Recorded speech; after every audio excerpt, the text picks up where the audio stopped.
শেহতীয়াকৈ দিলৱাৰ হুছেইন মজুমদাৰক গ্ৰেপ্তাৰৰ প্ৰসংগত ইতিমধ্যে উত্তপ্ত হৈ পৰিছে। সকলো প্ৰতিক্ৰিয়া ব্যক্ত হৈছে চৌদিশে আৰু গুৱাহাটী প্ৰেছ ক্লাবৰ উদ্যোগত আজি প্ৰতিবাদী কাৰ্যসূচী ৰূপায়ণ কৰিছে আৰু দিলৱাৰ হুছেইন মজুমদাৰক ইতিমধ্যে মুক্তি দিব লাগে বুলি ইতিমধ্যে কৈছে। আৰু প্ৰতিবাদী কাৰ্যসূচী আমি দৃশ্যংশ আছে, জ্যেষ্ঠসকলো সাংবাদিকসকল আছে, তেওঁলোকেও আহিছে আৰু তেওঁলোকে মন্তব্য প্ৰকাশ কৰিছে। 20-25 বছৰ আগতে 30 বছৰ আগতে কৰিছোঁ। এতিয়া সকলোৱে এই কথাটোত মানে অকল গ্ৰাউণ্ড ৰিপৰ্টিঙৰ কাৰণে কোনোবা এই ধৰণে কৰিব, that is not acceptable at any কষ্ট। গতিকে এইটো প্ৰতিবাদৰ সকলো ভাষা সকলো হ'ব লাগে আৰু সকলো একেলগে ওলাই আহিছে। এইটো কাৰণে ভাল হৈছে সকলোৱে ওলাই আহিছে, বিকজ জাষ্ট চিম্পল ৰিপৰ্টিঙত কোনোবা এনেকৈ কৰিব পাৰে ভাবিব নোৱাৰা কথা আজিৰ যুগত। এইখিনি মোৰ ক'বলগীয়া। কৈছে যে যিহেতু দিলৱাৰ হুছেইন মজুমদাৰৰ যি আচলতে গ্ৰেপ্তাৰত আচলতে তীব্ৰ গৰিহণা দিছে আৰু যিহেতু প্ৰশ্ন কৰাৰ যি অধিকাৰ, সাংবাদিকৰ প্ৰশ্ন কৰা অধিকাৰ যেন খৰ্ব কৰিছে আৰু এনেধৰণেই সকলোৱে আচলতে এনেধৰণৰ ইতিমধ্যে প্ৰতিক্ৰিয়া ব্যক্ত কৰিছে আৰু গৰিহণা দিছে। আমি এই মুহূৰ্তত কৈছোঁ যে কালিৰ দিনটোৰ পৰা যি ধৰণে সাংবাদিকগৰাকীক আৰক্ষী থানাত ৰাখিছিলে আৰু ৰখাৰ পাছতে গোটেই বিষয়টো আচলতে যেনেধৰণৰ হৈছে, তাৰপিছতে এই প্ৰতিগৰাকী সাংবাদিক এনেধৰণে ওলাই আহিছে যে দিলৱাৰ হুছেইন মজুমদাৰে যি ধৰণৰ আচলতে তেওঁক এৰেষ্ট কৰিছে আৰু তেওঁলোকৰ সৈতে যিখিনি ইতিমধ্যে ঘটনা সংঘটিত হয়। আৰু এই মুহূৰ্তত কৈছে যে কালি প্ৰতিবাদী কাৰ্যসূচী ৰূপায়ণ হৈছিল তাত, আৰু এপেক্স বেংকৰ যি দুৰ্নীতি আৰু দুৰ্নীতি সন্দৰ্ভত তেওঁ বাতৰি সংগ্ৰহ কৰিবলৈ গৈছিল আৰু এপেক্স বেংকৰ যিগৰাকী পৰিচালন সঞ্চালক আছিল তেওঁক প্ৰশ্ন কৰিছিল আৰু প্ৰশ্ন কৰাৰ পাছতেই ইতিমধ্যে তেওঁক আৰক্ষীয়ে ইতিমধ্যে এনেকুৱা গুণ্ডা ৰাজত্ব হোৱা নাছিল। তেতিয়া পুলিচে গুণ্ডামি কৰিছিলে, কিন্তু এনে কিছু বিষয়া আছিলে যি মাত দিব পাৰিছিলে। আজি কোনোবা এজনে কৈছে আয়ুক্তৰ ওচৰলৈ যাওক, সাংবাদিকৰ আয়ুক্তৰ লগত ভাল। আয়ুক্ত ভাল মানুহ হ'লে আজি বিষয়া হ'ব নেকি? অসুৰৰ ৰাজত্বৰ সময়ত নিৰপেক্ষতা বুলি কোনো বস্তু নাই। আমাৰ কাম হৈছে ইয়াক প্ৰতিৰোধ কৰা, প্ৰতিবাদ নহয়, প্ৰতিৰোধৰ বাবে সাজু হ'ব লাগিব। চেষ্টা কৰক। আমি বহুত দেখিছোঁ বুজিছেনে, আমি 18 ভাগে জেল খাইছোঁ এসময়ত, তাৰ আগতেও গৈছোঁ, কিন্তু এনে গুণ্ডামি আমি দেখা নাই। এই প্ৰথমবাৰ দেখিলোঁ। মই নাজানো আজি মই ঘৰ পাম নে নাপাম, বাটত মাৰি দিব পাৰে, গুলিয়াই দিব পাৰে। আপোনালোকে যদি ভাবিছে অকল সাংবাদিকে প্ৰতিবাদ কৰি কিবা হ'ব, নহয়। আৰু আজি সকলোকে অনুৰোধ কৰিছোঁ, বিজেপিৰ ভিতৰ চৰাত কি হৈছে খবৰ লওক। মই আজি খবৰ পাইছোঁ যে স্বৰাজ্য বোলা তেওঁলোকৰ নিজৰ কাগজত লিখিছে যে অসমত বিজেপিৰ মাজত ভয়ংকৰ সংঘাত হৈছে, বিজেপি পুৰণি বিজেপি। যে নিৰপেক্ষতা বাতৰি সম্প্ৰচাৰৰ ক্ষেত্ৰত যেন এতিয়া বাধা হৈ পৰিছে আৰু কালিৰ দিনটোত কাৰোবাৰ হেঁচাত আচলতে পাণবজাৰ আৰক্ষীয়ে এনেধৰণৰ ব্যৱস্থা গ্ৰহণ কৰা বুলি ইতিমধ্যে অভিযোগ উত্থাপন হৈছে। আমি জ্যেষ্ঠ সাংবাদিক প্ৰণয় বৰদলৈ আছে, তেওঁৰ ওচৰলৈ যাব চেষ্টা কৰি। নিঃসন্দেহে অত্যন্ত গৰিহণাযোগ্য। মই কালি নিশা তালৈ গৈছিলোঁ আৰু আমি দেখিবলৈ পালোঁ যে প্ৰায় হেৰি সময়ত মানে দুপৰীয়া 1 বজাৰ পৰা তেওঁক ৰাতি প্ৰায় 12 বজালৈ তেওঁক কোনো কাৰণ নিদিয়াকৈ, কোনো কথা নোকোৱাকৈ তেওঁক আবদ্ধ কৰি ৰখা হ'ল। আৰু এই কাণ্ডটো এজন সাংবাদিক, তেওঁ কোনো ক্ৰিমিনেল নহয়, তেওঁ খালি প্ৰশ্ন কৰিছিল যে দুৰ্নীতিখনৰ প্ৰশ্ন কৰিছিল, তাৰ কাৰণে আবদ্ধ কৰি ৰাখিলে। আৰু মই দেখিলোঁ যে তেওঁক সেই সময়ত তেওঁক কাকো সাক্ষাৎ কৰিবলৈ দিয়া নহ'ল, আন নালাগে তেওঁৰ পত্নীক সাক্ষাৎ কৰিব দিয়া নহ'ল, আনকালে তেওঁৰ দৰৱ দিবলৈ দিয়া হ'ল। মই নিজে আৰক্ষী আয়ুক্তক যোগাযোগ কৰিছোঁ, তাৰপিছত তাক ভিতৰলৈ দৰৱ নিবলৈ দিয়া হৈছে। গোটেই কথাটো আচলতে অত্যন্ত নিন্দাৰ কথা, গৰিহণাযোগ্য। এই ঘটনাৰ পুনৰাবৃত্তি হ'ব নালাগে। আৰু মই আশা ৰাখিছোঁ যে তাৰ লগতে আৰু এটা কথা জানিব পাৰিছোঁ যে এই গোটেই ঘটনাটো আন এটা ঘটনা হৈছে যে সেইটো হৈছে যিটো আহিছে খবৰ যে বিজেপি সভাপতি আৰু মুখ্যমন্ত্ৰীৰ মাজৰ দ্বন্দ্বৰ কাৰণে সাংবাদিকজন গ্ৰেপ্তাৰ হ'বলগীয়া হ'ল, এইবুলি মানে খবৰ আহিছে। ই নিঃসন্দেহে নিন্দাযোগ্য। মই সাংবাদিকজন শীঘ্ৰে মুক্তিৰ দাবী কৰিছোঁ। আৰু এটা বিষয় চৰ্চা চলিছে যে ফুটেজসমূহ ডিলিট কৰা বা তেওঁক মাতি নি পেলাই তেওঁক আৰক্ষী লগাই তেওঁক থানালৈ লৈ যোৱা, থানাত বহুৱাই ৰখা, এইটো কিন্তু এটা বৰ বেলেগ এটা বিষয় হৈ পৰিছে। নাই, মই এই গোটেই বস্তুটো আমাৰ সাংবাদিকৰ স্বাধীনতাটো একদম পূৰা সম্পূৰ্ণ নস্যাৎ কৰা হৈছে।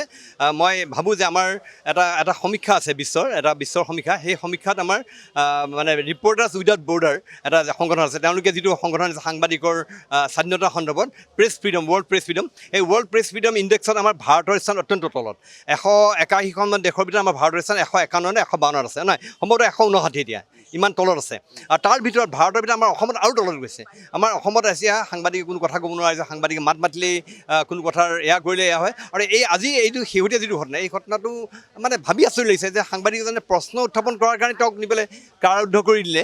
এইটো অত্যন্ত নিন্দাযোগ্য। মই আচৰিত হৈছোঁ গোটেইখন। কালিৰ যিটো ভিডিঅ' ভাইৰেল হৈছিল আৰু সেই ভিডিঅ'টোত এক প্ৰকাৰে স্পষ্ট হৈছিল যে তেওঁ নিৰপেক্ষতা অৱলম্বন কৰি বাতৰি সংগ্ৰহ কৰিবলৈ গৈছিল। আচলতে নিৰপেক্ষ বাতৰি আচলতে পৰিৱেশন নিদি কাৰোবাৰ খেঁচাত আৰক্ষীয়ে কৰা কামটো এনেধৰণৰ কাম কৰাটো আচলতে গ্ৰহণযোগ্য হৈ যায়। নাই, মই এইকাৰণে আচৰিলোঁ তাত একদম পৰিস্ফুট হৈছে যে সাংবাদিকজনে তেওঁক MD-জনক কথা সুধিছে।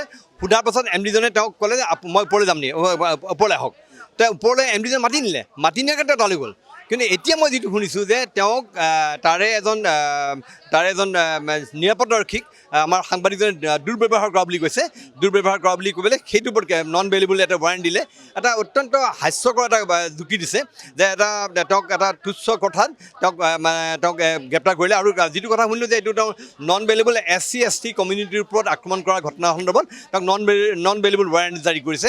এইটো অত্যন্ত দুৰ্ভাগ্যজনক। মই নিজে আচৰিত হৈছোঁ যে কি কৰিব নোৱাৰে চৰকাৰখনে, ক'লৈ গৈ আছে আচলতে আমি এইটো কথা সঁচাকৈ মই আচৰিত হৈছোঁ। নিশ্চিতভাৱে চাওক, ইতিমধ্যে যেনেধৰণৰ হেঁচা প্ৰয়োগ কৰা হৈছে বা যেনেধৰণৰ ধাৰা ইতিমধ্যে সংযোজন কৰি তেওঁৰ ওপৰত গোচৰ ৰুজু কৰা যায়।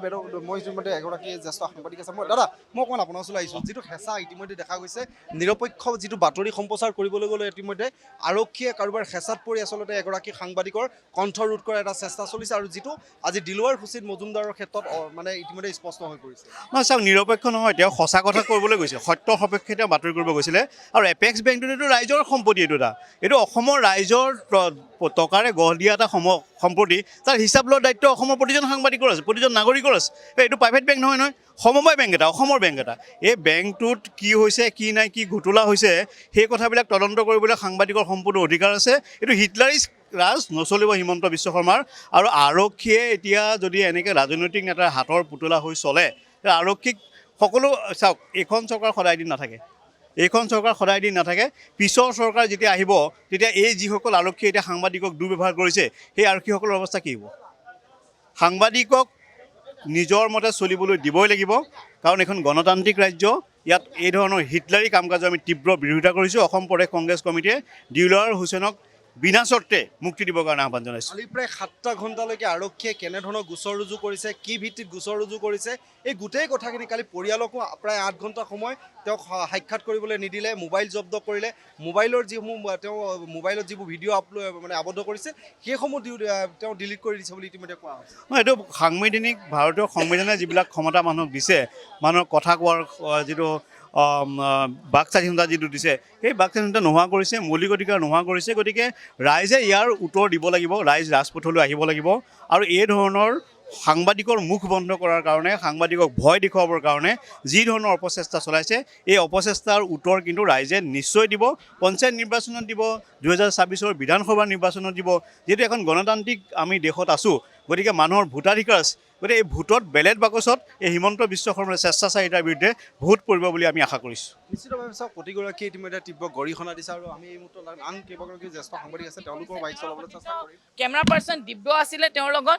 দিব্যই কোৱা মতে দিব্য আৰু দিলৱাৰক দুইজন MD-য়ে ধমক দিছে, গালি পাৰিছে, অসভ্যালি কৰিছে। তাৰপিছত ওলাই আহিলে। ওলাই অহাৰ পিছত পাণবজাৰৰ পৰা এজন পুলিচে গৈ পেলাই ক'লে OC-য়ে মাতিছে। সাংবাদিক হিচাপে আমাক কোনোবাই পুলিচে মাতক, মন্ত্ৰীয়ে মাতক, আমি এটা কাৰ্টচি চেকত আমি ভিজিট কৰোঁ। দিলৱাৰে কেতিয়াও গম পোৱা নাছিলে যে ইমান ডাঙৰ এটা ষড়যন্ত্ৰ হ'ব তাৰ বিপক্ষে। আৰু সি যেতিয়া গৈ পাণবজাৰ থানাত উপস্থিত হ'ল, তাক ডিটেইন কৰিলে। লগে লগে দিলৱাৰে যেতিয়া মোক খবৰ দিলে, মই লগে লগে আহিলোঁ। আহি মোৰ সন্মুখতে মোবাইলটো চিজ কৰিছে। আৰু এটা মোবাইল তাৰ অলৰেডি গোটেই, মই তেতিয়া তাক কৈছোঁ তোমাৰ ফুটেজ বোলে চব MD-য়ে ডিলিট কৰি দিলে, চব ডিলিট কৰি দিছে। এনেকুৱা হেঁচা এনেকুৱা হয় নেকি?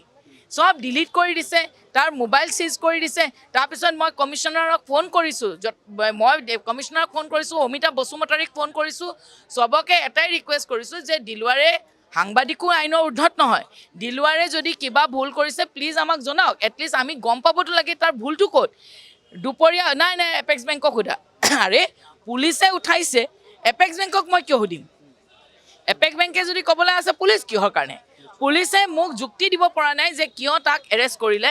এৰেষ্ট কৰা 1টা বজাৰ পৰা, মানে ডিটেইন কৰা 1টা বজাৰ পৰা ৰাতি 12টালৈকে এইটোৱে ক'ব পৰা নাই যে কিয় ডিটেইন কৰিলে। লাষ্টত আমাৰ বহুতে হেঁচা প্ৰয়োগ কৰাৰ পিছত আপোনাৰ এই পত্নীগৰাকীক তেওঁক ডায়েবেটিছ টেবলেটটো দিবলৈ অনুমতি দিয়া হ'ল। সি এটা ডায়েবেটিক পেচেণ্ট, তাৰ কালি চাগে ৰোজাও আছিলে, নেজানো, ইফতাৰো কৰিব নাপালে, তাক লগ ধৰিব নিয়া নাছিলে। পাণবজাৰ থানাখন এক জেল সদৃশ পৰিৱেশ, যেন এনেকুৱা লাগিছিলে কোনো সাংবাদিক নহয়, বিৰাট ডাঙৰ দুৰ্ধৰ্ষ কোনোবা টেৰৰিষ্ট সোমোৱাই থৈ দিছে গোটেই থানাখন এটা জেল সদৃশ পৰিৱেশ। আমি সাংবাদিকে ইমান ৰিকুৱেষ্ট কৰিলোঁ, বহু ৰাতি নিশা পৰ্যন্ত লয়াৰক লগ ধৰিব দিয়া নাই। 11 বজাত যেতিয়া তেওঁ পত্নীক অকলে মাতিলে, তেতিয়া আমি চবেই ক'লোঁ যে নাই আপোনাৰ অকলে কেনেকৈ যাব, আমাৰ বহু সতীৰ্থ সাংবাদিক আছে, চবেই হেঁচা প্ৰয়োগ কৰোঁতে তেতিয়া লয়াৰগৰাকী গৈ পেলাই তেতিয়া ক'লে যে আপুনি টেবলেটটো দিয়ক, কিন্তু আমি ইয়াক এৰেষ্ট কৰিম। আৰু ৰাতি 12-12:30 বজাত মই আপুনি ফেচবুক লাইভৰ জৰিয়তে জনাইছোঁ যে তেতিয়া এৰেষ্ট কৰিছে। আৰে দিনৰ 12 বজাৰ পৰা ৰাতি 12 বজালৈ একচুৱেলি তেওঁলোকে কোনটো ফ্ৰেম কৰিব, কোনটো ছেকশ্যন লগাব ভাবোঁতে অলপ টাইম লাগিবতো। এইটো একচুৱেলি দিলৱাৰক এৰেষ্ট কৰা নাই, এইটো আমাক সকলো সাংবাদিকক এটা মেছেজ দিছে যে এতিয়াতো ইলেকশ্যন আহি আছে, ইলেকশ্যনৰ আগত দুৰ্নীতিবিলাকতো ওলাই আহিব ন। তো তোমালোকে আমাক কৈছে যে নহয়, আপোনালোক সকলোৱে গভৰ্ণমেণ্ট প্ৰেছ ৰিলিজ, গৰু চোৰ, ছাগলী চোৰ এইবিলাকৰ নিউজ কৰক, আপোনালোকে চৰকাৰী পক্ষৰ নিউজ কৰক। কৈছে অলৰেডি বহুতে কৈছে চৰকাৰী পক্ষৰ নিউজ কৰিলে TRP বাঢ়ে বুলি, আৰু চৰকাৰে যিখিনি বিপক্ষে যায় সেইবিলাকৰ পৰা আঁতৰত থাকক, নহ'লে আনাদাৰ দিলৱাৰ হ'ব। এইটো একচুৱেলি আমাক সকলো সাংবাদিক সমাজক আমাক নিৰপেক্ষ সাংবাদিকতাৰ পৰা আমাক আঁতৰি যাবলৈ এটা ইংগিত দিছে। এতিয়া আমাৰ ওপৰত ডিপেণ্ড কৰে যে আমি একত্ৰিত হৈ এই যুঁজখন কেনেকৈ যুঁজিম। আৰু মই আশা কৰোঁ যে আমি যিহেতু বাতৰিটো কাৰ কাৰণে কৰোঁ, ৰাইজৰ কাৰণে কৰোঁ। আজি সকলো ৰাইজ কিন্তু ওলাই আহি যদি মাত নামাতে, পিছত আপোনালোকেও আমাক নুদুখিব যে আপোনালোক নিৰপেক্ষ নহয়। নিশ্চিতভাৱে চাওক, আমি এই মুহূৰ্তত কৈছোঁ যে বহুতৰে জ্যেষ্ঠগৰাকী ইতিমধ্যে মন্তব্য গ্ৰহণ কৰিছোঁ। আৰু